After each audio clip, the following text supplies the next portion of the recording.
Tapi maksud saya Nabi ingat jasa tersebut. Nah, orang kalau berakhlak mulia wafi, ingat kita ini punya teman-teman lama yang punya jasa sama kita, muslim ataupun non muslim. Jangan kita lupakan. Jangan kita lupakan. Jibril Radio 24 jam nonstop dengerin kajian tanpa ribet. Karena akhlak Nabi SAW sangat menakjubkan. Karenanya Allah Subhanahu Wa Taala bersumpah dengan akhlak Nabi, ya. Nun wal qalami wa ma yasturun ma anta bi ni'mati rabbika bimajnun wa innaka la ajrun wa innaka la ajran ghairu mamnun wa innaka la ala khuluqin azim. Allah bersumpah demi pena nun wal qalami, demi pena dan apa yang mereka torehkan. Setelah bersumpah Allah mengatakan wa innaka la ala khuluqin azim, sungguhnya engkau wahai Muhammad benar-benar berada di atas akhlak yang agung, perangai yang agung. Maka ini pujian yang hebat karena yang memuji adalah yang maha hebat. Kalau yang muji mungkin orang biasa, mungkin tidak hebat, tapi ketika yang muji adalah Al-Khaliq, sang pencipta, yang memuji, kemudian pujiannya dibuka dengan sumpah wal qalami wa ma yasturun, kemudian ditambah dengan wa innaka, yaitu nun taukid, dan sungguh-sungguhnya engkau, kemudian la ala, lam juga dengan taukid, sungguh-sungguh benar-benar engkau di atas perangai khuluqin. Khuluqin di sini tanwin untuk menunjukkan ditafkhim, untuk pengagungan, disifati lagi dengan azim, yang agung. Sehingga kalau kita terjemahkan secara sederhana, yaitu Allah bersumpah demi pena, demi apa yang mereka torehkan, sungguh benar-benar engkau itu berada di atas perangai yang agung, di atas perangai yang agung. Kemudian Allah alam bisawab, Allah datangkan dengan jumlah ismiyah wa innaka la ala khuluqin azim, ya. Jumlah ismiyah menunjukkan akan continue bahwasanya Nabi SAW itu akhlaknya mulia sepanjang hayatnya. Akhlaknya mulia sepanjang hayatnya, ya. Setiap detik yang dilewati pasti Nabi di atas akhlak yang mulia. Ini faedah jumlah ismiyah. Beda dengan kalau jumlah fi'liyah, tidak menunjukkan continue, kesinambungan. Tapi kalau jumlah ismiyah dalam bahasa Arab menunjukkan continue, ya, berkesinambungan, bahwasanya Nabi SAW selalu berada di atas akhlak yang agung. Oleh karenanya Allah menyuruh kita untuk meneladani Nabi SAW. Allah berfirman, ya, laqad kana lakum fi Rasulillahi uswatun hasanah. Sungguh pada diri Nabi ada contoh teladan yang baik. Dan Allah bahkan mensyaratkan, kalau kamu mengaku cinta pada Allah, ikut Nabi. Qul in kuntum tuhibbunallah fattabi'uni. Kalau kalian cinta kepada Allah, katakanlah Muhammad kepada mereka, kalau kalian cinta kepada Allah, maka ikutilah aku, yaitu teladani aku, ikuti sunnah-sunnahku, tiru akhlakku, ya. Allah mempersyaratkan mengikuti Nabi sebagai bukti cinta kepada Allah Subhanahu wa taala. Dan ini melazimkan bahwasanya Nabi berada di akhlak yang termulia. Nabi berada di atas akhlak yang mulia. Karena kita disuruh untuk contoh Nabi. Kalau ternyata Nabi kadang-kadang akhlaknya enggak bagus, ya enggak bisa. Harus terus bagus. Kemudian kalau juga akhlak Nabi bukan yang paling top, juga tidak bisa. Berarti ada yang lebih utama untuk ditiru daripada siapa? Nabi sallallahu alaihi wasallam. Paham? Ketika Allah menyuruh kita niru Nabi, berarti Nabi berada di puncak akhlak. Sampai ada pertanyaan ditujukan kepada Ibnu Taimiyah tentang sikap Fudail bin Iyad, Abu Ali. Fudail bin Iyad, seorang ulama masyhur. Ketika anaknya meninggal, Ali dikenal sebagai anak yang sangat soleh. Maka Abu Ali, yaitu Fudail bin Iyad, dia tidak sedih, dia menangis. Dia menangis. Dia tidak sedih, tidak menangis, dia malah tertawa, senyum ketika anaknya meninggal dunia. Maka ada yang bertanya kepada Ibn Taimiyah, "Wahai Ibn Taimiyah, mana yang lebih afdal, Fudail bin Iyad atau Nabi sallallahu alaihi wasallam?" Datang dalam hadis Nabi sallallahu alaihi wasallam ketika anaknya meninggal dia menangis. Ketika anaknya Ibrahim, anak laki-laki satu-satunya ketika itu yang hidup, Ibrahim, kemudian meninggal masih umur di bawah 2 tahun di pangkuan Nabi sallallahu alaihi wasallam, dan Nabi gembira ketika anaknya lahir sampai dia mengatakan, "Aku menamakannya dengan nama moyangku yaitu Ibrahim." Ternyata Ibrahim meninggal, bayangkan, di pangkuan sang ayah masih kecil. Ketika itu Nabi meneteskan air mata. Dan Nabi berkata, "Innal qalba la yahzan." Sungguhnya hati ini bersedih. Ya, wa innal aina la tadma, sungguh mata ini mengalirkan air mata. Wala naqulu illa bima yurdi rabbana, namun kami tidak mengucapkan kata-kata kecuali yang mendatangkan keridhaan Rabb kami. Wa inna bi firaqika ya Ibrahim la mahzunun, sungguh kami sangat bersedih dengan kepergian engkau wahai putraku Ibrahim. Di sini Nabi menangis. Tapi mana lebih afdal, Nabi atau Fudail bin Iyad? Maka Ibnu Taimiyah menjawab dengan jawaban yang menakjubkan. Beliau mengatakan Nabi SAW ketika dia terkena musibah, dia menerapkan banyak ibadah yang dia lakukan. Di antaranya yaitu ibadah rahmat. Dia rahmat kepada anaknya apa yang meninggal dunia. Kemudian dia juga ibadah ridha. Dia ridha dengan keputusan Allah Subhanahu wa taala sehingga dia tidak berkata-kata kecuali dengan apa? Keridhaan. Tapi air matanya, kesedihannya menunjukkan rahmat kepada sang anak. Sementara Fudail bin Iyad didominasi dengan ridha. Sehingga dia senang dengan wafat anaknya dan dia tertawa, tidak nampak rahmat, tidak seperti yang ditampakkan oleh Nabi sallallahu alaihi wasallam. Sehingga dari sini Nabi tetap lebih afdal. Faham? Nabi tetap lebih afdal. Faham maksudnya? Makanya sehingga Nabi bisa mengumpulkan berbagai macam ibadah dalam peristiwa tersebut. Oleh karenanya ketika Allah Subhanahu wa taala menyuruh kita meneladani akhlak Nabi sallallahu alaihi wasallam, melazimkan akhlak Nabi harus yang paling top. Tidak ada yang menyelebihi akhlak Nabi sallallahu alaihi wasallam. Karena akhlak Nabi yang paling top, maka itu adalah mukjizat tersendiri. Kemudian juga Nabi sallallahu alaihi wasallam akhlaknya top dalam segala lini, dalam segala sisi. Kita dapati manusia selain Nabi, mungkin akhlaknya bagus dalam sebagian sisi, tidak seluruh sisi. Mungkin dia pemberani tapi pelit, bisa jadi. Ya, mungkin dia pemaaf, ya. Tapi ternyata dia pemalas misalnya. Ya. Jarang orang bisa mengumpulkan akhlak yang banyak terkumpul akhlak yang banyak dalam satu orang. Dalam satu sisi dia punya kelebihan, dalam sisi lain dia punya kekurangan. Berbeda dengan Nabi. Nabi SAW seluruh akhlaknya mulia. Sebagai apapun dia, maka dia yang terbaik. Ayah terbaik, suami terbaik, apalagi kawan terbaik, mufti terbaik, pemimpin negara terbaik, ya, guru terbaik, semuanya. Sikap terhadap anak-anak yang terbaik, sikap terhadap hewan yang terbaik, semua terkumpulkan pada Nabi. Karena ini konsekuensi kita disuruh mencontohi Nabi sallallahu alaihi wasallam. Maka jadilah akhlak Nabi sallallahu alaihi wasallam adalah mukjizat dari mukjizat Rasulullah sallallahu alaihi wasallam. Allah telah memuji Rasulullah dalam ayat yang lain, laqad ja'akum rasulun min anfusikum azizun 'alaihi ma anittum harisun 'alaikum bil mu'minina raufur rahim. Ayat yang agung. Kata Allah, sungguh telah datang kepada kalian seorang rasul dari jenis kalian. Azizun 'alaihi ma anittum. Dia merasa berat apa yang kalian beratin. Jadi Rasulullah kalau ada kaumnya berat, dia merasa berat. Ya. Harisun alaikum, sangat bersemangat kebaikan untuk umatnya. Bil mu'minina raufur rahim, dan sangat penyayang, pengasih kepada umatnya. Makanya apa yang memberatkan para sahabat sangat memberatkan Nabi sallallahu alaihi wasallam. Rasulullah berkata, "Laula an asyqa ala ummati la amartuhum bisiwaki 'inda kulli salat." Kalau tidak memberatkan umatku, tentu aku suruh umatku untuk bersiwak setiap kali salat. Rasulullah tidak ingin memberatkan umatnya.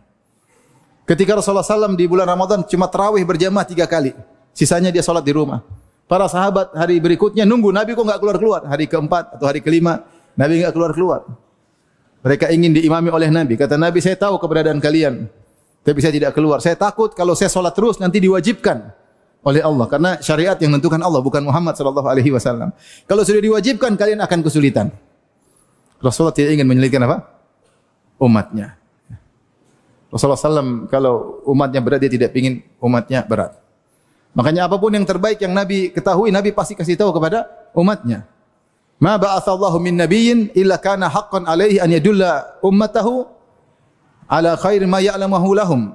Tidak ada seorang nabi pun diutus oleh Allah Subhanahu wa taala kecuali wajib baginya untuk menyampaikan apa yang terbaik yang dia tahu untuk apa? Untuk umatnya. Oleh karenanya Rasulullah SAW ketika perang Badar, Ali bin Abi Thalib mengatakan, ketika perang Badar kami ditimpa dengan rasa ngantuk. Allah beri rasa ngantuk kepada kaum muslimin agar ketakutan mereka hilang. Idh yughashshikumun nu'asa amanatan min. Ketika Allah timpakan rasa ngantuk kepada kalian, karena kaum muslimin cuma 315, musuh 1000. Takutan wajar. Maka Allah menghilangkan ketakutan mereka, di antaranya Allah bikin rasa apa? Ngantuk. Semua orang tidur. Yang tidak tidur cuma Nabi. Nabi salat, kata Ali bin Abi Thalib, dari malam sampai subuh. Berdoa untuk umatnya. Berdoa. Kenapa dia sangat peduli kepada umatnya? Sahabat dibiarkan tidur, dia salat sendiri. Subhanallah. Kemudian juga kalau perang, Ali bin Abi Thalib mengatakan, kunna idza marral ba'su ittaqaina bi Rasulillah sallallahu alaihi wasallam. Kami kalau perang sudah sangat dahsyat, kami berlindung di belakang Nabi sallallahu alaihi wasallam. Dalam riwayat tidak ada orang yang paling dekat dengan musuh lebih dekat daripada Nabi sallallahu alaihi wasallam. Nabi paling depan kalau perang. Rasulullah sallallahu alaihi wasallam. Ketika hijrah, apakah Nabi lari duluan selamat dari Mekah? Enggak, Rasulullah terakhir. Yang lain suruh jalan dulu, hijrah. Dia amankan semua orang sudah hijrah, baru terakhir dia sama Abu Bakar. Tinggal sedikit orang yang mungkin para wanita yang lainnya, yang mustad'afin, ya, yang lemah. Tapi seluruh orang suruh pergi dulu, Nabi bertahan. Bukan dia ingin menyelamatkan dirinya dulu baru apa? Baru kaumnya, enggak. Rasulullah SAW terakhir. Ya, bagaimana perhatian Nabi kepada umatnya. Ya. Makanya tidak semua keinginan sahabat dipenuhi oleh Nabi. Mereka punya ide ini, punya ide itu, punya ide ini. Nabi tahu itu memberatkan mereka. Lau yuti'ukum fi katsirin minal amri la'anittum. Kalau Nabi mengikuti keinginan kalian dalam banyak keinginan kalian, tentu akan memberatkan apa? Kalian. Kenapa Rasulullah SAW ingin sekali kebaikan bagi kalian? Dan apa yang memberatkan kalian akan memberatkan juga Nabi SAW. Oleh karenanya, perhatian Nabi luar biasa. Sampai pada hari kiamat, Rasulullah bilang kepada umatnya, kepada para sahabat, ana faratukum alal haud. Saya mendahului kalian di telagaku untuk menanti kedatangan kalian. Nabi, farat itu apa? Farat itu yang datang mutaqaddimun ala qaumihi, yang datang di luar kemudian persiapkan. Ibarat kalau ada yang mau datang, dia datang di luar ke rumah, siap-siapkan supaya kalian datang tinggal di jamu. Rasulullah SAW, saya di luar untuk siap menjamu apa? Kalian di telagaku. Itu Rasulullah SAW. Taib harisun alaikum bil mu'minin. Rasulullah SAW sangat semangat untuk memberi kebaikan kepada kaum mukminin, maka beliau berjuang berdakwah, mencontohkan segala kebaikan agar kita bisa meniru beliau sallallahu alaihi wasallam dan kita menjadi orang yang berbahagia dunia maupun di akhirat. Taib di antara hal yang menunjukkan akan agungnya akhlak Nabi sallallahu alaihi wasallam, ketika Aisyah radhiyallahu taala anha ditanya, para sahabat sering lihat Nabi di luar masjid. Akhlaknya luar biasa. Di luar masjid, mereka lihat Nabi. Mereka ingin tahu bagaimana akhlak Nabi di rumah. Karena mereka tidak bisa lihat. Mereka penasaran gimana sih akhlak Nabi di rumah. Ketika ditanya kepada Aisyah, ya Aisyah, bagaimana akhlak Nabi kalau lagi di rumah? Aisyah berkata, kana khuluquhul Qur'an. Akhlak Nabi adalah apa? Al-Qur'an. Ini jawaban yang luar biasa, kesimpulan. Bahwasanya akhlak Nabi itu Al-Qur'an. Artinya apa? Kau lihat semua perintah dalam Al-Quran, Nabi sudah jelas terapkan.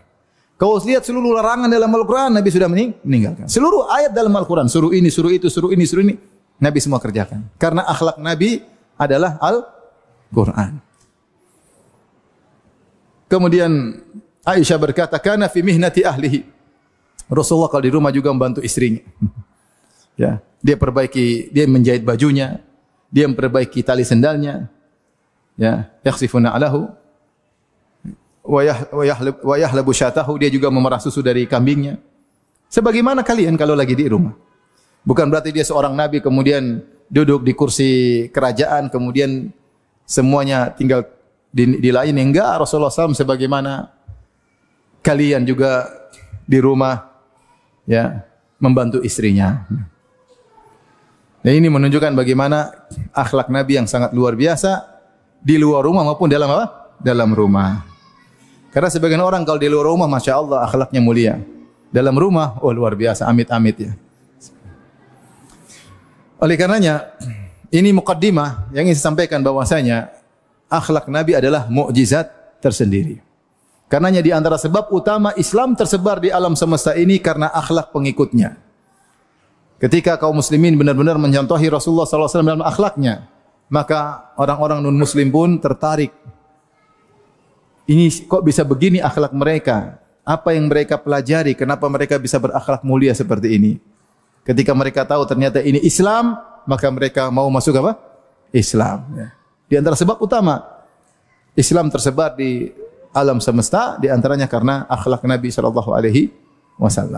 Apa yang buat Najasyi akhirnya masuk Islam?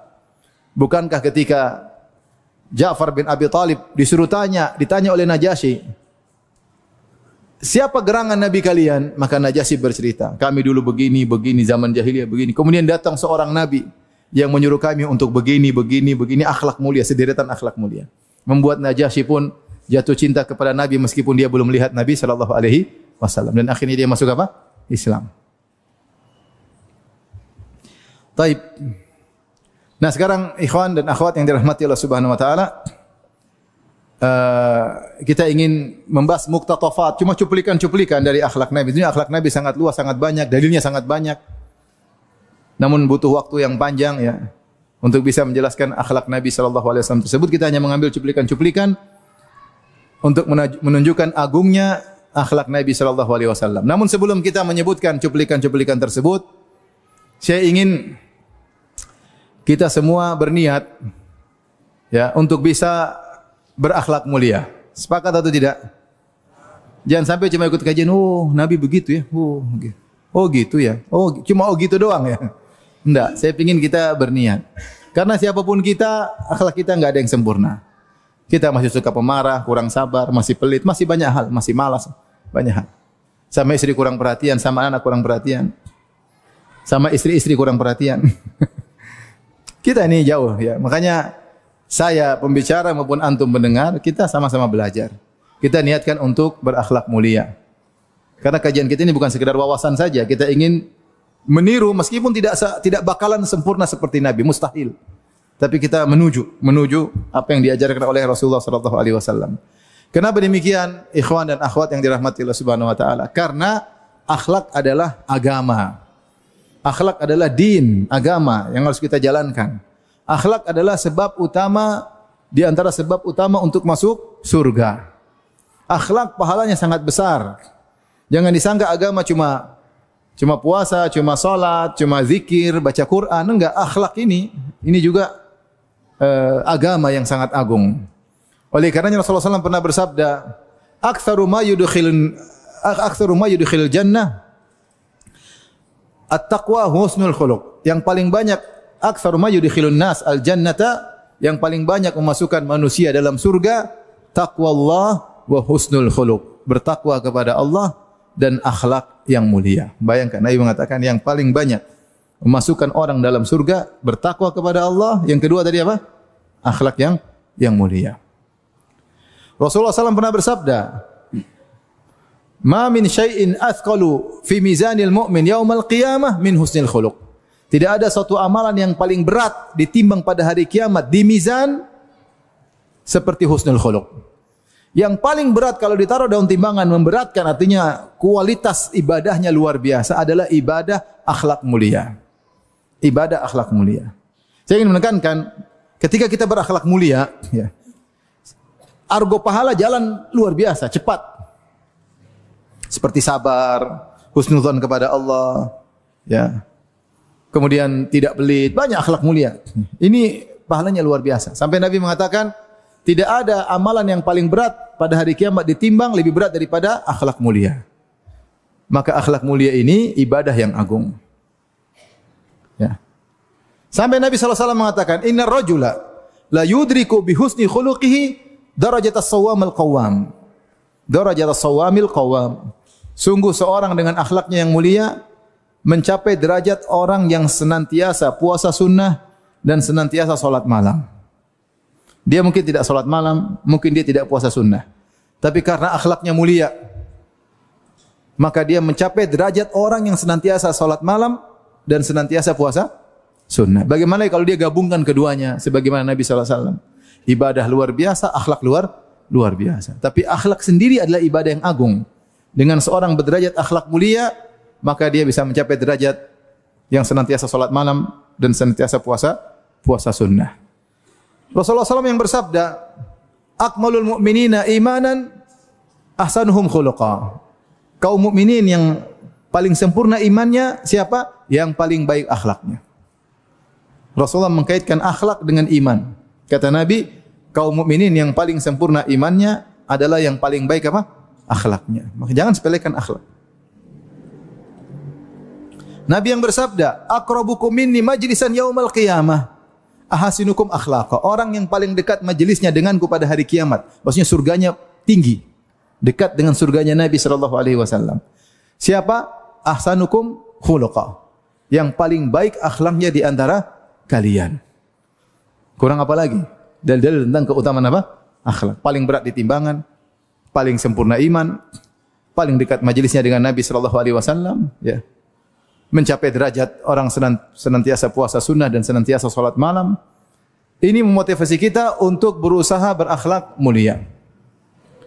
Rasulullah SAW bersabda, "Ana zaimun bi baitin fi a'lal jannah liman hassana khuluquhu."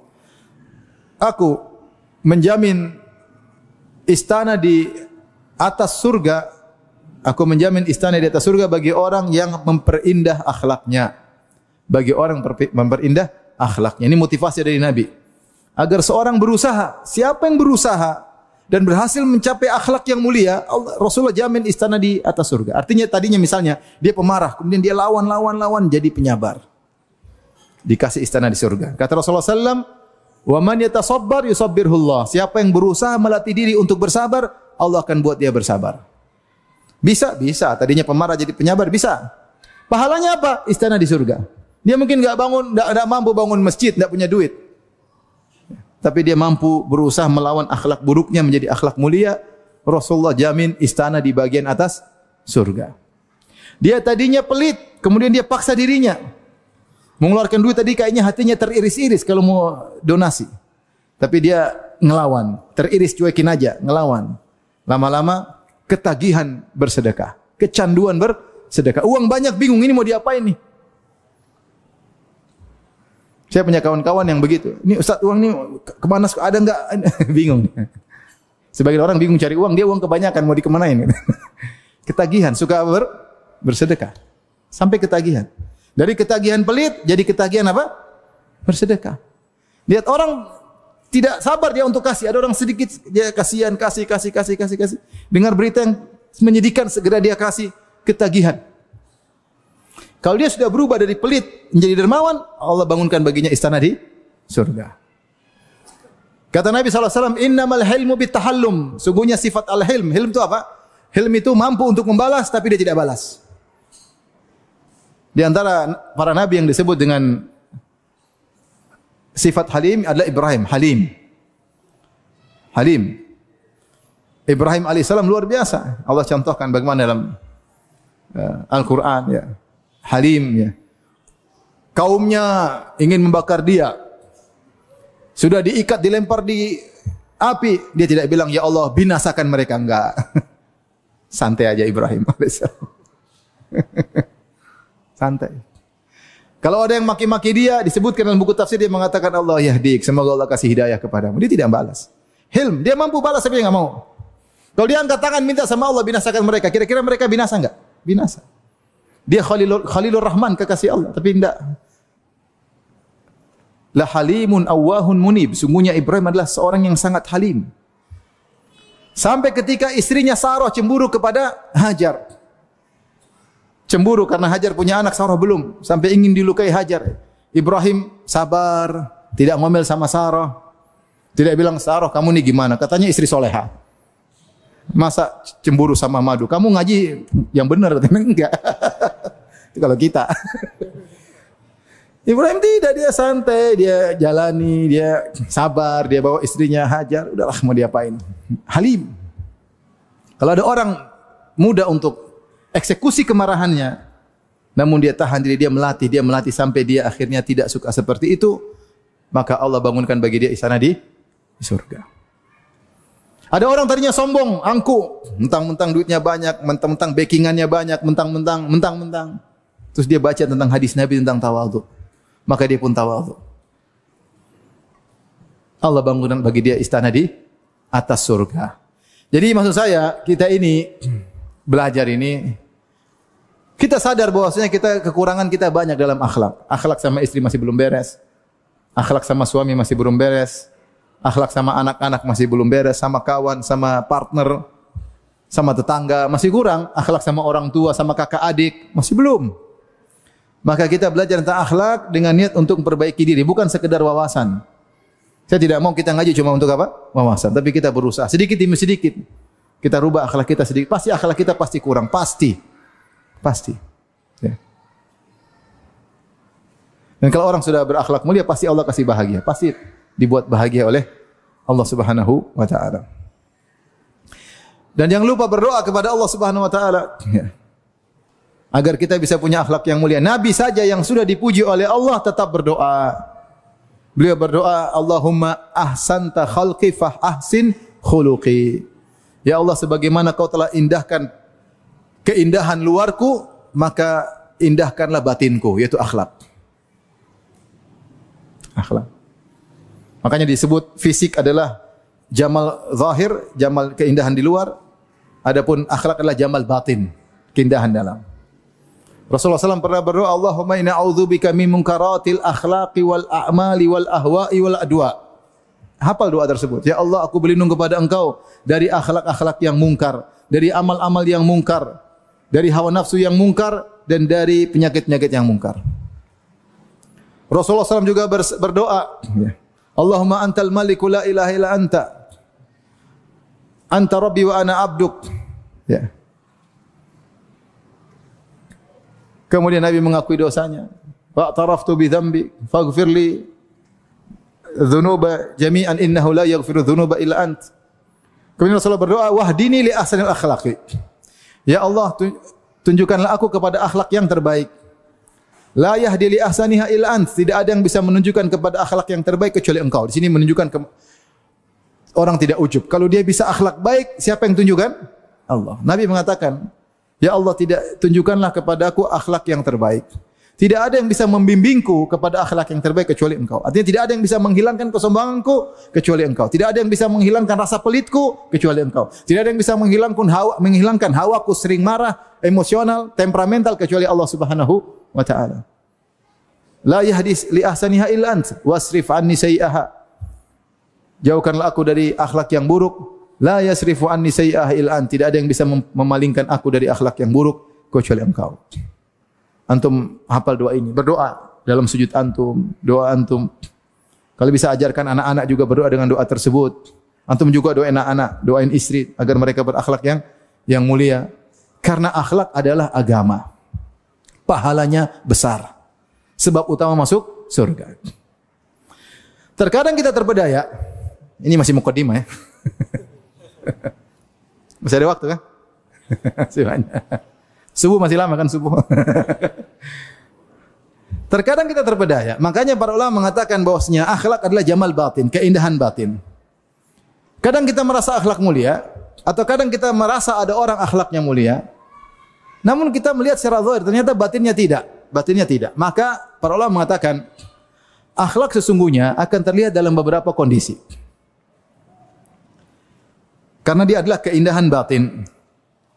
Di antara kondisi-kondisi yang mengungkap akhlak seorang yang sesungguhnya, di antaranya ketika apa? Ketika safar. Ketika safar. Kalau safar disebut safar karena yusfir. Yusfir artinya mengungkapkan. Mengungkapkan. Apalagi kalau safar rombongan, safarnya berat, kelihatan ketika safar. Siapa yang pelit, siapa yang tidak pelit. Siapa yang sabar, siapa yang tidak sabar. Siapa yang mengalah sama teman-teman, siapa yang memenang sendiri. Siapa yang egois, yang tidak. Dia pilih semua pilihan buat dia. Itu menunjukkan ketahuan akhlaknya. Ketahuan akhlaknya. Dengan bersafar bersama seseorang, maka akan kebongkar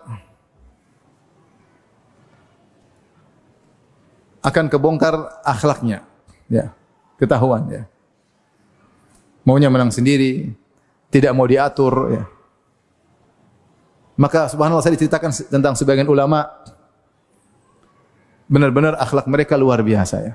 Saya dicerita oleh guru-guru saya, ada seorang ulama, misalnya si Fulan, Syekh Fulan. Dia kalau orang safar sama dia diangkat jadi amir. Karena dia yang paling berilmu, yang paling tua, dia bilang saya jadi amir. Ya, antum jadi amir, kata dia amir safar. Karena saya amir safar, saya punya peraturan. Peraturannya yang berkhidmah melayani antum semua adalah saya. Subhanallah. Dia yang masakin, dia yang nyiapin. Pokoknya enggak ada, sudah kesepakatan. Saya amir, harus nurut. Subhanallah, dia yang paling berilmu, dia yang paling tua, dia yang paling melayani. Sampai saya pernah ada juga syekh yang lain. Saya bilang, saya curhat, saya bilang, syekh itu gimana? Kok kayaknya saya kurang seret. Dia bilang, Firanda itu syekh, kalau kau safar sama dia, ini syekh yang lain lagi. Dia yang melayani semua, padahal dia yang paling tua di antara kita. Salah seorang qari terkenal, sudah meninggal rahimahullah. Pernah jadi imam di Masjid Nabawi. Maka guru saya cerita, dia kalau safar sama kita, dia yang paling tua tapi dia yang melayani. Luar biasa. Akhlak terlihat ketika sedang safar. Ya. Yang tidak pernah jadi bos, tahu-tahu jadi bos. Bos melayani, ada bos mau dilayani ya. Ya. Dahulu di zaman jahiliyah, sebagian orang digelari dengan Zadur Raqab, di antaranya Abu Umayyah bin Al-Mughirah. Zadur Raqab yaitu yang menanggung semua perjalanan safar. Kalau ada orang safar sama dia, maka tidak ada yang boleh keluar duit kecuali dia. Ini akhlak sebagian orang jahiliyah. Ya. Nampak ketika safar luar biasa. Ya. Teman-teman ada juga yang begitu. Kalau kita safar sama dia, semua dia yang bayarin. Tapi jarang teman gitu, jarang. Tiketnya dia yang bayarin, makan dia yang bayar, hotel yang dia bayar. Ada juga yang begitu, tapi di akhir dia kirim invoice, ada. Subhanallah. Namanya Zadur Raqab, luar biasa. Semua dia yang apa? Tanggung. Mau cari pahala, Membantu Ibnu Sabil, membantu orang sedang bersafar. Cari pahala. Maka dia berkhidmat untuk cari pahala. Dia tawadhu kepada manusia karena Allah Subhanahu wa taala. Wakhfid janahaka lil mu'minin. Rendahkanlah dirimu kepada kaum mukmin. Siapa yang suruh? Allah Subhanahu wa taala. Jadi terkadang akhlak seorang atau akhlak kita sendiri baru kita sadari kalau kita sedang apa? Safar. Ternyata saya ego. Pokoknya kalau makan harus warung Padang. Oh ego, mentang-mentang dia orang Padang. Yang lain enggak mau. Padahal ada yang enggak bisa makan makanan Padang. Maunya makanan Sunda misalnya. Enggak, harus Padang. Nah ini ego. Harusnya kan sekali Padang, sekali Sunda, sekali makanan Madura, sekali makanan Western. Maksud saya, ego itu kelihatan ketika safar. Jadi safar itu mengungkap. Di antara kondisi yang bisa mengungkap akhlak seorang ketika sedang marah. Terlihat seorang bisa mengontrol dirinya atau tidak. Hatinya akan keluar, batinnya akan kelihatan ketika dia sedang marah. Apa yang dia sembunyikan akan terungkapkan. Jadi kalau orang akhlak mulia, dia marah tidak marah, dia bisa mengontrol diri. Kemudian di antaranya akhlak seorang bisa kelihatan kalau urusan jual beli, urusan duit. Ada orang Masya Allah kelihatannya akhlak mulia, tapi kalau sudah pinjam uang, ganti nomor telepon. Kita nggak tahu di mana dia. Hilang. Lupa dengan kita. Subhanallah. Ada teman ngeluh sama saya. Saya punya teman si A dan si B. Si B pinjam uang sama si A. Nggak kembaliin.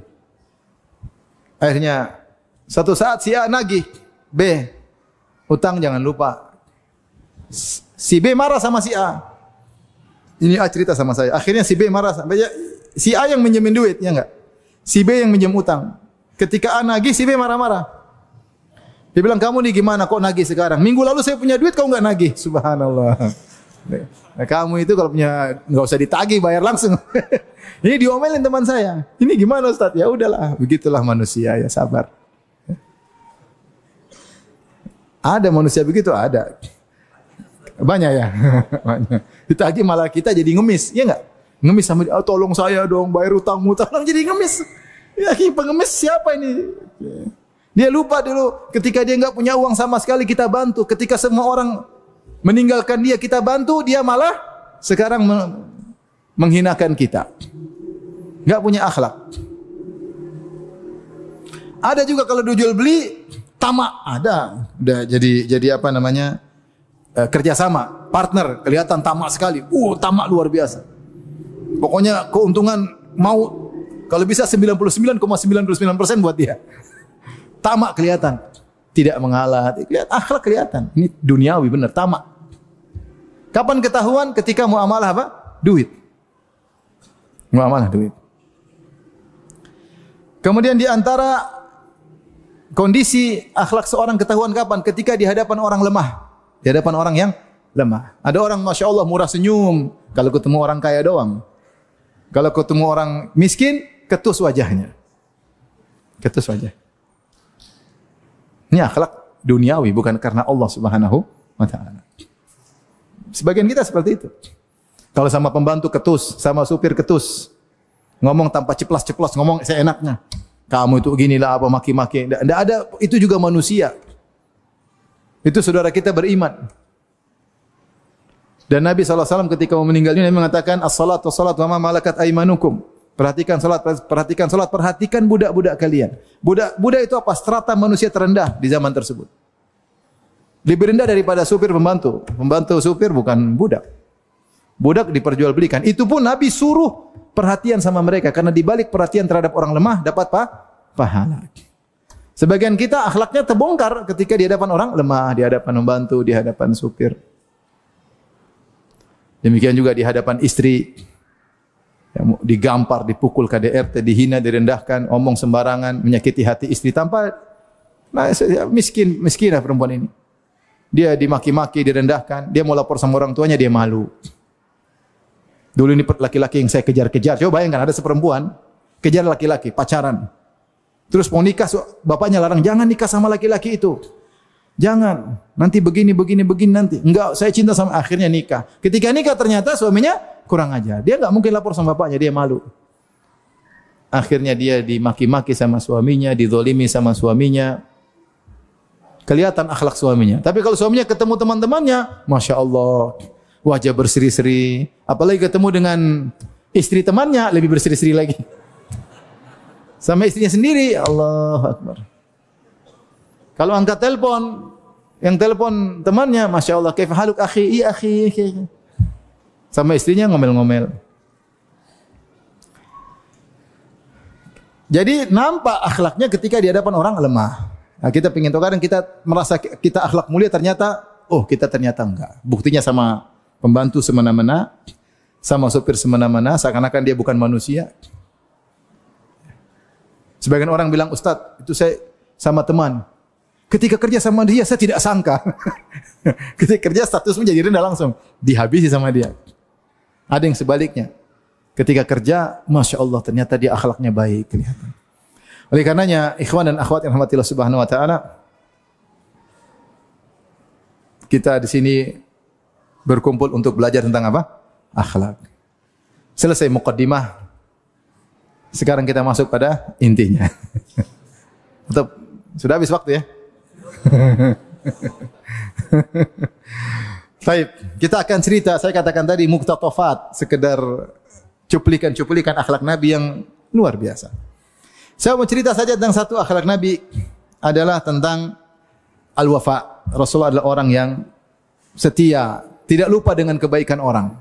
Rasulullah adalah orang yang setia, tidak lupa dengan kebaikan orang. Contohnya banyak.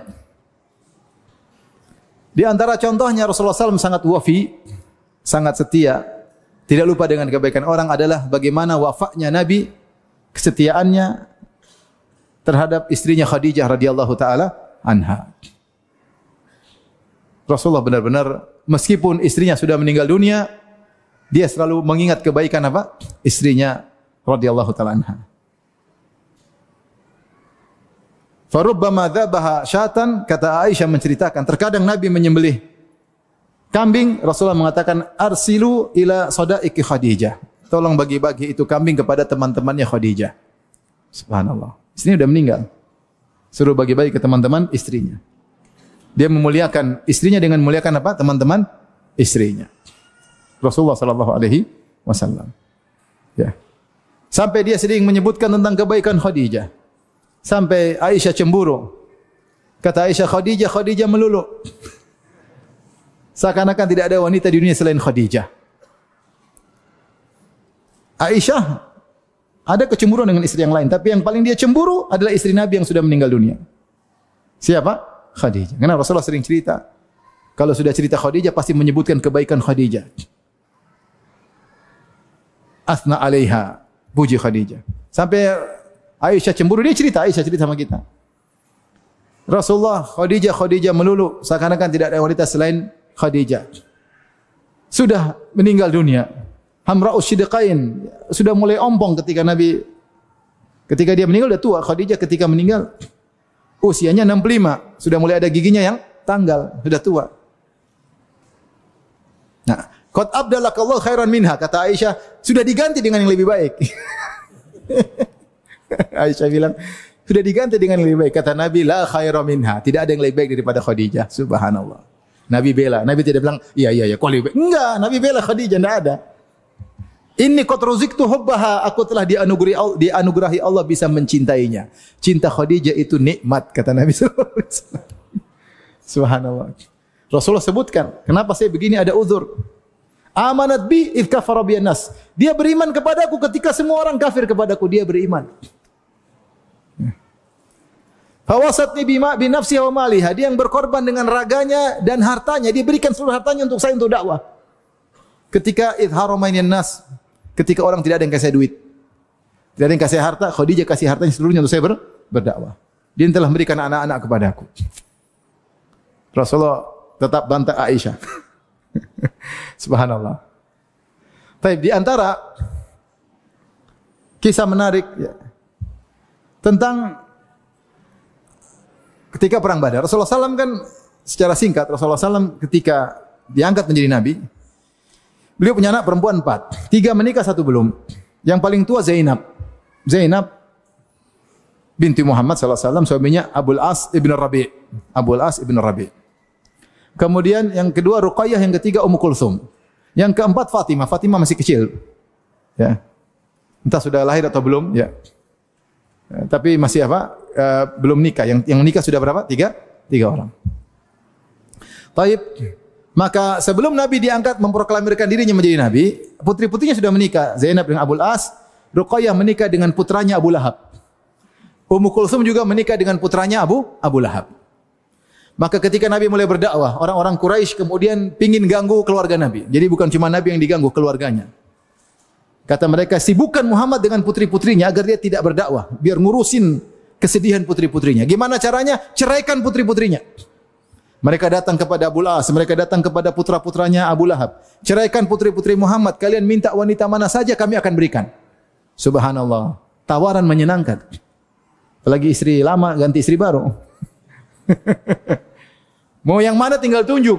Dulu salah pilih, sekarang mau pilih yang benar. Subhanallah, akhirnya anak-anak Abu Lahab ceraikan. Ruqayyah dicerai, Ummu Kulsum dicerai. Bayangkan, sebagai bapak sedihnya luar biasa. Lebih baik kita yang terkena musibah daripada putri kita. Kasih sayang orang tua terhadap anak. Bagaimana Nabi diuji luar biasa. Mereka datang kepada Abul As. Abul As ceraikan Zainab. Kami pilihkan kau perempuan mana yang kau mau. Kata dia enggak. Siapa Abul As ini? Abul As ini, dia adalah ponakannya Khadijah. Jadi Khadijah punya saudari perempuan namanya Halah. Khadijah namanya Khadijah bintu Khuwailid. Dia punya saudari perempuan namanya Halah bintu Khuwailid. Halah ini punya anak namanya Abul As, suaminya Rabi'. Jadi Abul As bin Rabi'. Yang menawarkan Nabi untuk menikahkan Zainab, putri pertama mereka, dengan Abul As adalah Khadijah. Khadijah yang bisikin Rasulullah, ya Rasulullah ini ponakan saya, nikahkan sama putri kita. Akhirnya menikahlah Zainab dengan Abul As. Ketika menikah, maka Khadijah melepaskan kalungnya, dia kasih kepada putrinya. Perhiasan yang dipakai untuk malam pertama bersama suaminya. Maka akhirnya kalung yang bertahun-tahun bersama Khadijah dilepaskan dari lehernya, pindah ke leher siapa? Zainab. Paham sampai sini? Oke, akhirnya Abul As kafir. Abul As kafir. Jadi Abul As meskipun kafir, dia tidak mau ceraikan siapa? Zainab. Tidak.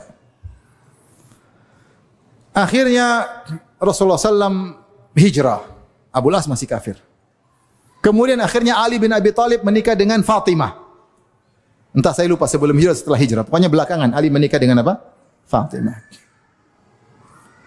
Kemudian terjadi perang Badar pada tahun 2 Hijriyah. Zainab masih di Mekah. Mustad'afin, orang yang lemah. Dia muslimah, suaminya kafir. Ketika itu belum ada larangan harus pisah. Kemudian Abul As ikut rombongan Abu Jahal untuk menyerang mertuanya. Subhanallah. Ini cerita ini. Abul As datang dengan Abu Jahal rombongan. Akhirnya Abu Jahal tewas dalam perang Badar dan ada 70 orang ditawan. Di antara yang ditawan adalah Al-Abbas bin Abdul Muttalib paman Nabi, di antaranya Abul As bin Rabi', mantunya Nabi sallallahu alaihi wasallam. Dan Nabi adil. 70 orang ini Nabi suruh bayar fidyah, yang mau tebus silakan. Pamannya sendiri Al-Abbas bin Abdul Muttalib, Nabi bilang kau orang kaya, tebus yang mahal. Akhirnya Al-Abbas bin Abdul bayar mahal supaya dia bisa bebas. Sementara mantunya, Nabi tahu putrinya miskinah di sana, enggak punya apa-apa. Maka dia kirim utusan kepada putrinya, tebuslah tawananmu wahai putriku. Zainab cari harta, dia enggak dapat harta yang banyak, dia lepas kalungnya. Subhanallah. Kalung ini kalung siapa? Khadijah. Dia lepas, dia kirim, tolong bebaskan tawananku, suamiku. Subhanallah. Datanglah utusan bawa kiriman Zainab untuk menebus Abul As. Maka Rasulullah SAW, tatkala Rasulullah SAW melihat kalung tersebut, raqalaha riqatan syadidah. Rasulullah jadi sedih luar biasa. Kata para ulama, sedih dua. Pertama dia ingat putrinya, sendirian di Mekah, jauh dari bapaknya, ibunya sudah enggak ada. Miskin, tidak punya harta, nebus suaminya harus pakai kalungnya sendiri. Miskin. Yang kedua dia ingat Khadijah. Ini kalung yang pernah dipakai cinta pertama Nabi sallallahu alaihi wasallam, dan cinta pertama susah untuk dilupakan. Benar atau tidak? Benar atau tidak Bapak-bapak? Jangan pura-pura enggak tahu. Kata seorang penyair, "Nakil fuadaka haitsu syi'ta minal hawa, famal hubbu illa lil habibil awwali." Silahkan pindahkan hatimu kepada siapa saja, tidak ada cinta sejati kecuali cinta yang pertama. Benar atau tidak? Wa kam min manzilin ya'lafuhul fata wa haninuhu abadan li awwali manzili. Betapa banyak tempat yang disenangi oleh seorang pemuda tapi hatinya selalu kepada tempat yang pertama. Sekedar cerita ya. Akhirnya Rasulullah sangat sedih, ingat putrinya yang sendirian dan ingat istrinya yang luar biasa, istri yang salehah. Ya. Maka akhirnya Nabi minta izin, lihat akhlak Nabi. Nabi bilang kepada para sahabat, dia adil. Dia bilang, in ra'aitum an tutliqu asiraha. Ya. Kalau kalian, menurut kalian kita lepaskan aja ini Abul As dan kembalikan kalung buat putriku, bagaimana menurut kalian? Para sahabat bilang silakan ya Rasulullah. Karena Rasulullah tidak, saya pemimpin, saya bebasin, ini mantu saya. Enggak. Rasulullah minta dulu tebusan, dia adil. Semua bayar tebusan, mantunya enggak dia minta tebusan karena tebusan ini untuk kaum muslimin. Dia minta, Zainab bayar suamimu. Tapi ketika lihat kalung tersebut dia enggak kuat. Ingat putrinya miskin sendiri di sana. Ingat istrinya. Kalau kalian, bagaimana menurut kalian para sahabat? Gimana? Kita kembalikan aja ini. Kata sahabat, silakan ya Rasulullah. Mau apa aja terserah. Akhirnya Rasulullah kembalikan. Rasulullah bilang sama Abul As, wahai Abul As, kalau kau sudah balik, kirim putriku ke sini. Pisah. Subhanallah. Begitu Abul As balik, dia masih kafir. Dia kafir. Kemudian dia kirim Zainab, dijemput oleh Zaid bin Harithah, dijemput, bawa ke Madinah. Sejak itu terpisahlah Zainab dengan Abul As. Taib. Nanti kita akan bahas Zainab dan Abul As.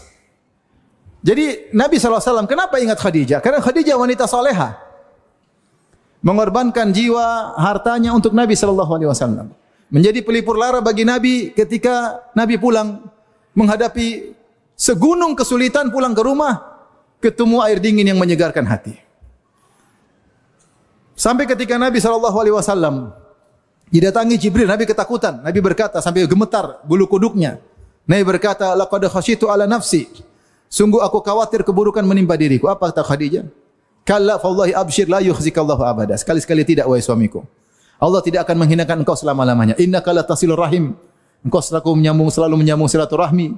Wa tasduqul hadis, engkau selalu jujur dalam berkata. Wa tahmilul kalla, engkau bantu orang yang susah. Wa taksibul ma'dum, bahkan orang tidak bisa kerja sama sekali kau carikan harta untuk kau berikan kepadanya. Wa taqrid dhaif, kau selalu menjamu tamu. Wa tu'inu 'ala bil haqq, kau selalu membantu orang yang kesulitan. Orang seperti kamu tidak akan dihinakan oleh Rabbul Alamin. Nabi menjadi tenang.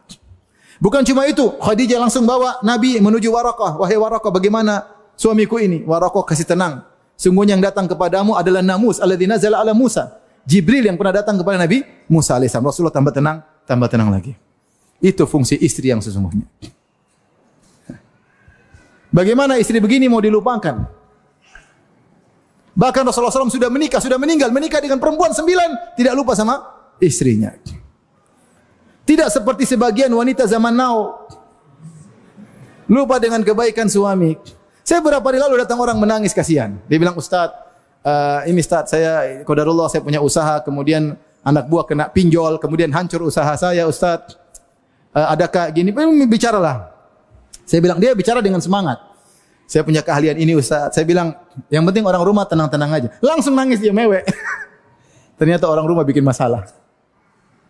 Seharusnya kalau seorang suami pulang ke rumah dalam kondisi susah, pulang mungkin enggak punya pekerjaan, bilang, aduh sayang, listrik belum bayar, SPP anak-anak bagaimana ini? Harusnya istrinya bilang, tenang Abi, Umi bersamamu. Kita sholat, kita berdoa, usaha Abi, Umi doain terus kamu tiap malam. Harusnya gitu kan? Itu langsung laki-laki, Masya Allah. Bukan, kamu nih gimana jadi laki-laki. Lihat itu orang ketika saya bilang, gimana orang rumah? Dia langsung nangis. Itulah masalahnya orang rumah. Tidak terima dengan kekurangan suami. Ketika suami punya uang banyak, sayang gitu suami tidak punya uang, abang ditendang. Ada lagi orang datang sama saya, orang lain lagi. Ustaz, susah saya Ustaz. Saya enggak punya pekerjaan. Ya sabarlah. Sabar, tapi istri saya sehari ngomel 3 kali Ustaz. 3 kali ngomelin saya. Saya sudah berusaha tapi gagal. Istri saya ngomel sehari 3 kali. Terus dia bilang sama saya, bagaimana kalau istrinya 2? Sehari 6 kali berarti. Saya bilang, mati-mati kamu salah. Tapi intinya, yang paling berat itu ketika orang pulang ke rumah, istrinya tukang ngomel. Bagaimana tidak dilupakan sama suaminya? Ada istri meninggal, suami bersedih. Ada istri meninggal, suaminya berbahagia. Musibah omelan sudah hilang. Ini karenanya beginilah Khadijah radhiyallahu ta'ala anha yang selalu menyenangkan hati Nabi sallallahu alaihi wasallam. Ya. Yang hidup 25 tahun bersama Nabi tidak pernah mengangkat suaranya. Khadijah radhiyallahu taala anha. Sehingga Rasulullah SAW wafa, benar-benar ingat akan kebaikan Khadijah. Taib. Akhirnya ketika mengingat Khadijah, Rasulullah SAW suruh, bagaimana kalau kembalikan kalian? Dikembalikan. Abul As adalah seorang yang wafi. Dia musyrik, mantu Nabi. Ketika Nabi bilang, saya bebaskan kau, tapi kirim putriku ke sini. Dia kirim atau tidak? Dia kirim. Tahun berapa? Tahun 2 Hijriah. Kalau kita sebulan setelah itu, dia perang Badar tahun 2 Hijriah di bulan Ramadan. Itu mungkin bulan Syawal, datanglah Zainab sampai kota Madinah. Setelah itu terpisahlah Zainab dengan Abul As. Subhanallah. Sekitar tahun 7 Hijriah, 7 atau 8 Hijriah, sekitar 8 Hijriah ya. Itu 6 tahun kemudian. Abul As masih kafir. Maka dia sedang membawa dagangan kaum Quraisy pergi ke Syam, jualan. Kemudian dia pas pulang diserang oleh kaum muslimin. Hartanya diambil, dia kabur, dia selamat. Maka hartanya Abul As yang dibawa itu hartanya bukan hartanya dia bawa barang dagangan kaum Quraisy, kaum musyrikin. Direbut oleh kaum muslimin, kemudian dibawa ke kota Madinah. Karena kalau dari Mekah ke Syam harus lewat Madinah, ya enggak? Mekah, Madinah, Palestina dan Syam semuanya. Ya. Kalau mau balik ke Mekah lewat Madinah. Dihadang, diambil hartanya, Abul As selamat. Abul As kemudian datang di malam hari atau di suatu malam hari, dia ketuk pintu rumah Zainab. Mungkin dia tahu di mana Zainab, istrinya. Sudah pisah berapa tahun? 6 tahun, luar biasa. Dia ketuk, siapa? Abul As. Masya Allah. Suami 6 tahun sudah pisah. Dan subhanallah waktu dipisahkan Zainab tidak nikah. Dia tidak nikah lagi. Enggak tahu suaminya apa orang? Orang baik. Maka akhirnya dia minta pengamanan. Akhirnya ketika salat subuh, Rasulullah SAW sedang salat subuh, maka sudah takbir Allahu Akbar, salat subuh, tiba-tiba Zainab teriak, "Saya memberi pengamanan kepada Abu Al-As bin Rabi'." Rasulullah selesai salat subuh, Rasulullah bilang, "Kalian dengar apa yang tadi dibicarakan oleh Zainab?" Ya, saya tidak ada rencana sebelumnya ini. Jadi ini bukan perencanaan dengan Nabi SAW, tapi inisiatif Zainab karena orang Islam punya hak untuk mengamankan kalau orang kafir masuk kota Madinah. Dia mengambil kesempatan itu. Dia bilang, "Saya Zainab memberi pengamanan kepada Abu Al-As bin Rabi'." Akhirnya mereka mendengar. Kalau gitu kita amankan Abu Al-As. Akhirnya Abu Al-As ketemu. Rasulullah bilang lagi kepada para sahabat, "Abu Al-As, kau masuk Islam?" Rasulullah, Abu Al-As enggak jawab. Enggak bilang Islam. "Ya sudah, ini ambil hartamu. Kita maafkan karena Zainab." Abu Al-As pulang ke Mekah. Pulang ke Mekah, dia bawa harta kaum Quraisy. Dia kembalikan semuanya. Setelah dia kembalikan semuanya, dia bilang, "Asyhadu an la ilaha illallah wa asyhadu anna Muhammadar Rasulullah." Dia pintar. Kalau dia masuk Islam situ, nanti dipikir supaya dapat apa? Harta. Dan kalau dia masuk Islam, dia kembalikan dulu supaya dia orang tahu bahwasanya saya masuk Islam bukan karena harta kalian. Kalau saya mau ambil bisa. Karena dia dikasih harta, dia enggak mau. Dia kembalikan, terus dia bilang, mengatakan syahadatain, dia balik lagi ke Madinah. Maka Rasulullah datangi Zainab, "Wahai Zainab, ini suami bagaimana, mau kembali atau tidak?" Subhanallah. Akhirnya kembali lagi.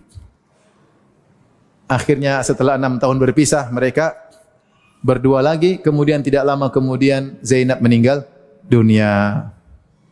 Dalam sebagian riwayat disebutkan dia mengatakan, Abu Al-As, "Ma'uttu utikul dunya ba'da Zainab." Ya Rasulullah, aku tidak kuat lagi menghadapi dunia ini setelah wafatnya siapa?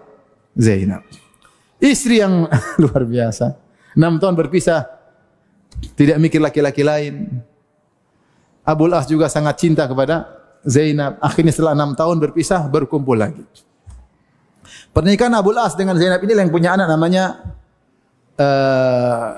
yang Nabi SAW pernah bawa gendong ketika sedang apa? Sedang salat. Ya. Rasulullah gendong, ya, itu bintu Abil As. Kalau Rasulullah sujud, Rasulullah taruh, Rasulullah gendong, Rasulullah ketika berdiri Rasulullah SAW gendong juga, ya, itu Umamah bintu Abil As. Namanya Umamah bintu Abil As. Kemudian Abu Al-As kemudian juga akhirnya meninggal. Ada yang mengatakan di zaman khilafah Abu Bakar As-Siddiq radhiyallahu taala anhu. Nah, Rasulullah ingat tentang kebaikan Abu Al-As.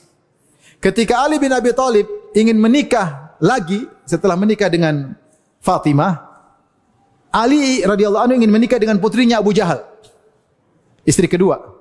Maka Rasulullah tidak terima.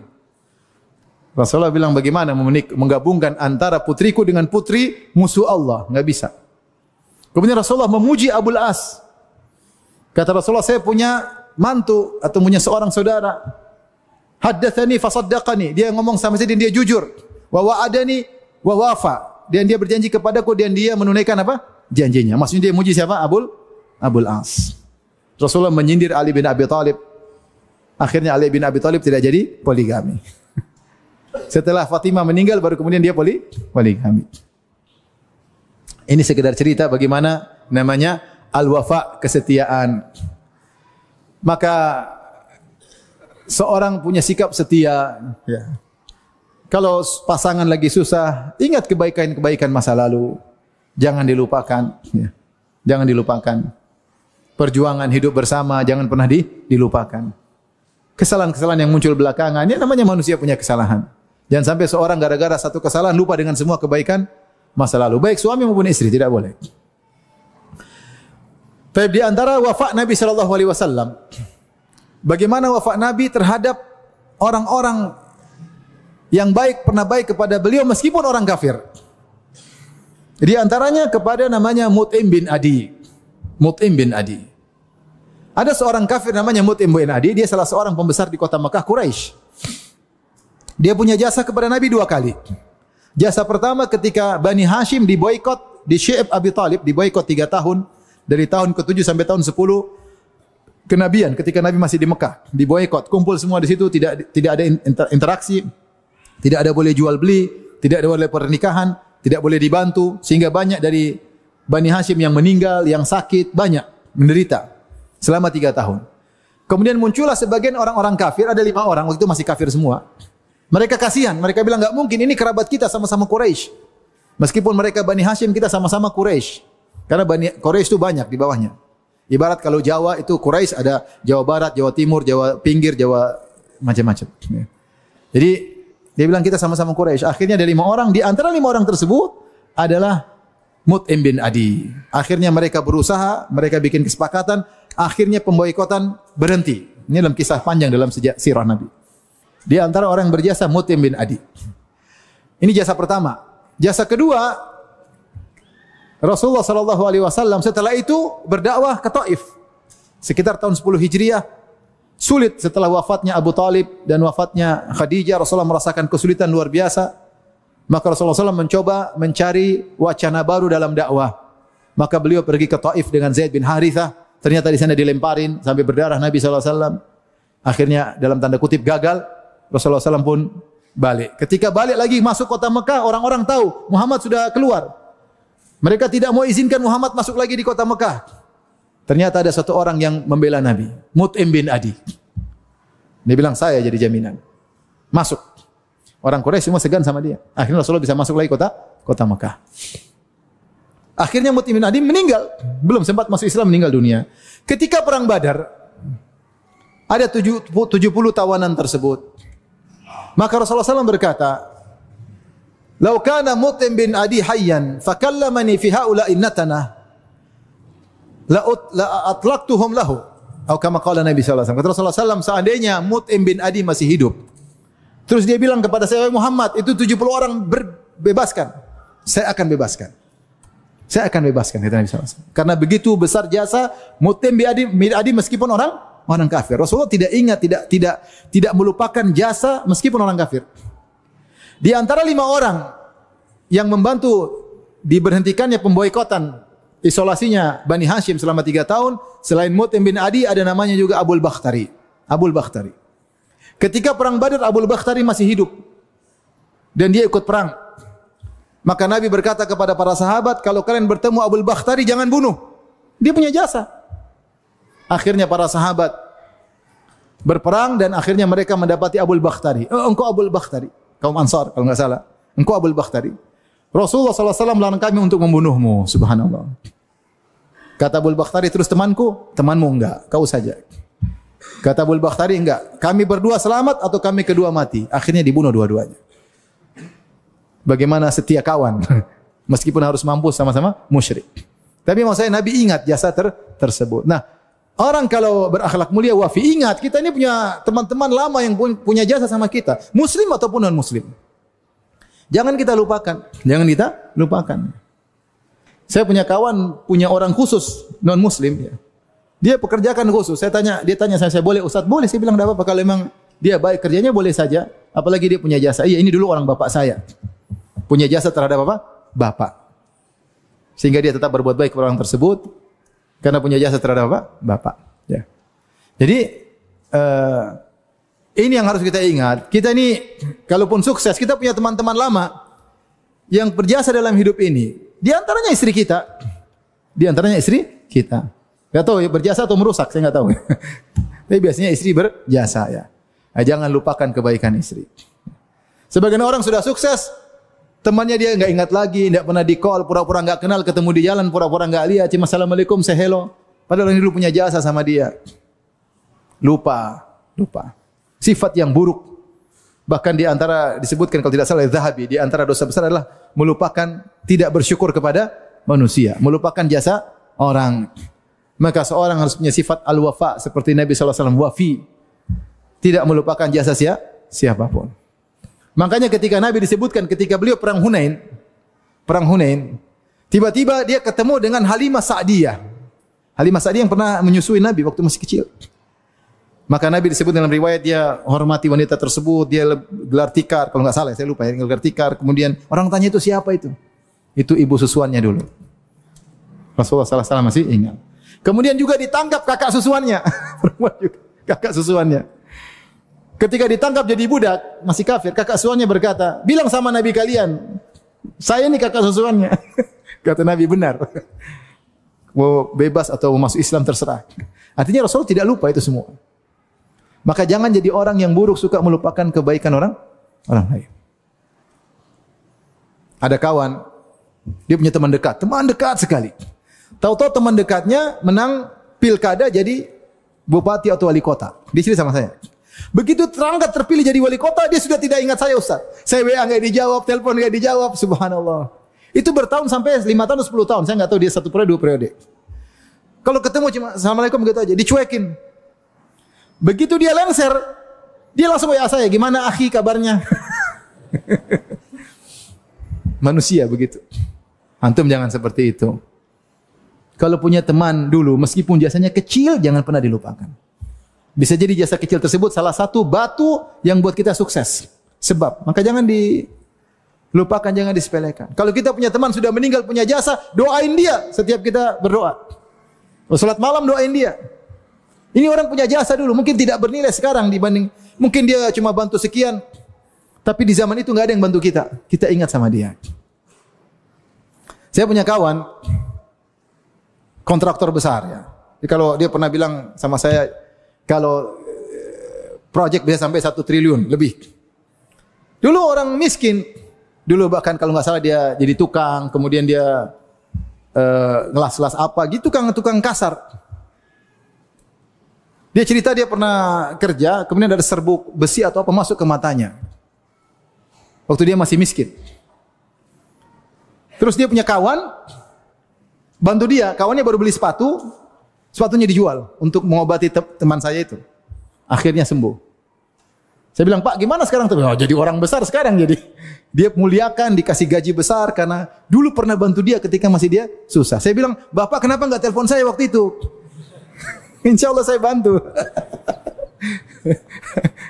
Jadi begitu jadi orang. Jangan pernah lupa kebaikan masa lalu. Kita ini kadang lupa diri, ketemu komunitas baru, teman-teman lama kita lupa semua. Ya. Kalau kita punya teman SMP, teman SMA yang dulu baik sama kita. Ya. Meskipun dulu nakal ya. Dulu yang neraktir minum bir dia.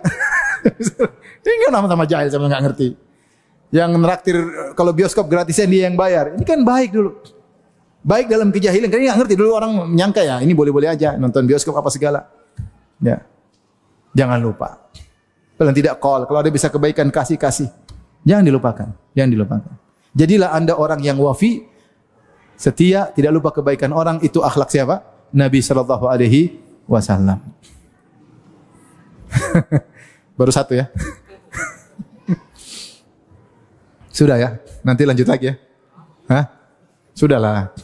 Saya udah capek ini. Akhlak yang baik mengerti kondisi guru. Ya. Sudah ya? Nanti ketemu lagi di masjid ini lagi. Kan bisa? Bisa nggak dijadulin lagi? Lanjutan. Setuju? Setuju ya. Alhamdulillah. Antum pengertian. Tapi saya sudah capek ya. Jadi sampai sini aja dulu. InsyaAllah kita lanjutkan tentang akhlak Nabi pada episode berikutnya insyaAllah ta'ala di Masjid Rahmatan Lil Alamin ya. Jibril Radio 24 jam non-stop dengerin kajian tanpa ribet.